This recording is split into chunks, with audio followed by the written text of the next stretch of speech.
রাজধানী বটতলা শিববাড়ি থেকে দশমীঘাট পর্যন্ত সড়কের দুধারে কভার ট্রেনের নির্মাণ কাজ চলছে, কিন্তু এই নির্মাণ কাজের কিছু কিছু অংশ নিয়ে স্থানীয়রা অভিযোগ উত্থাপন করেছেন। স্থানীয়দের এই অভিযোগ পেয়ে শুক্রবার নির্মাণ কাজ পরিদর্শনে যান আগরতলা পৌর নিগমের মেয়র তথা বিধায়ক দীপক মজুমদার। পরিদর্শনকালে মেয়রের সাথে উপস্থিত ছিলেন মেয়র পারিষদ তুষারকান্তি ভট্টাচার্য, স্থানীয় কর্পোরেটর জাহ্নবী দাস চৌধুরী, আগরতলা পৌর নিগম এবং নগর উন্নয়ন দপ্তরের আধিকারিকরা।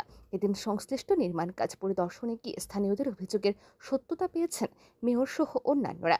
এতে নির্মাণ কাজের বরাত পাওয়া এজেন্সির বিরুদ্ধে ক্ষোভ প্রকাশ করেন মেয়র। নির্মাণ কাজের সংশ্লিষ্ট অংশগুলি ভেঙে পুনরায় নির্মাণ করার নির্দেশ দেন তিনি। পরে সাংবাদিকদের মুখোমুখি হয় মেয়র জানান, কভার ট্রেনের কিছু কিছু অংশে নিয়ম মাফিকভাবে কাজ হচ্ছে না। সংশ্লিষ্ট অংশগুলি পুনঃনির্মাণের জন্য নির্দেশ দেওয়া হয়েছে বলে জানান তিনি। মেয়র আরও জানান, সংশ্লিষ্ট সড়কটি ব্যস্ততম সড়ক, তাই নির্মাণ কাজে ব্যবসায়ী ও স্থানীয়দের সহযোগিতা করতে হবে। তিনি জানান, স্মার্ট সিটি প্রকল্পে এবং আগরতলা পৌর নিগম ও নগর উন্নয়ন দপ্তরের উদ্যোগে শহরে বিভিন্ন অংশে নির্মাণ কাজ চলছে। নগরবাসীকে নাগরিক পরিষেবা প্রদানের লক্ষ্যে এই কাজ চলছে বলে জানান তিনি।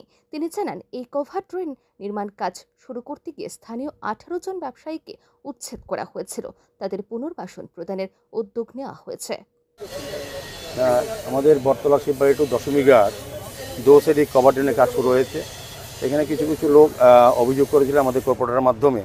এখানে আমাদের এমএসি মেম্বার তুষারকান্তি ভট্টাচার্য আছেন, আমাদের এই এলাকার যিনি কর্পোরেটর জাহ্নবী দাস চৌধুরী সহ উত্তর বিভাগের এক্সিকিউটিভ ইঞ্জিনিয়ার, স্প্রিং ইঞ্জিনিয়ার, আমাদের দপ্তরের সুপার ইঞ্জিনিয়ার সহ সমস্ত টেকনিক্যাল পার্সোনালকে আমরা নিয়ে এসেছি।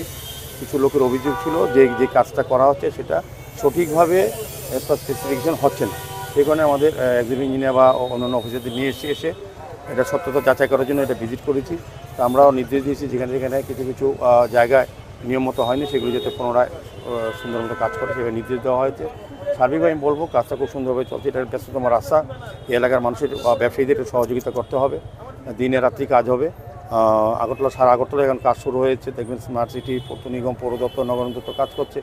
শহরবাসী শহরের সুস্থ নাগরিক পরিষেবা প্রদানের ক্ষেত্রে আমাদের সরকার বদ্ধপরিকর। আমাদের রাজ্যের মাননীয় মুখ্যমন্ত্রী প্রফেসর ডক্টর মানিক সাহা নেতৃত্বে সরকারও কাজ করছেন। তো উনিও মুখ্যমন্ত্রীও সময় সময় আমাদের পরামর্শ দিচ্ছেন। তো সেই নির্দেশে কাজ চলছে সারা শহরে। বিশেষ করে বটতলা জায়গাটা, এখানে কিছুদিন আগে 1-1.5 বছর আগে যারা বেআইনিভাবে অবৈধভাবে ব্যবসা করছিলেন এই জায়গাটা দখল করে তাদেরকে সরিয়ে দেওয়া হয়েছিল। তো তাদেরকে আমরা বলেছিলাম যে আমাদের সরকার মানবিক দৃষ্টিভঙ্গিতে আমাদের সরকার চালানো হয়, সেক্ষেত্রে আমরা পরবর্তী সময় তাদের পুনর্বাসনের ব্যবস্থা করার সিদ্ধান্ত নিয়েছি। সে মোতাবেক এলাকাবাসীর অভিযোগ, মূলে সংশ্লিষ্ট নির্মাণ কাজ পরিদর্শন করায় খুশি বটতলার শিববাড়ি থেকে দশমীঘাট পর্যন্ত সড়কের জনগণ।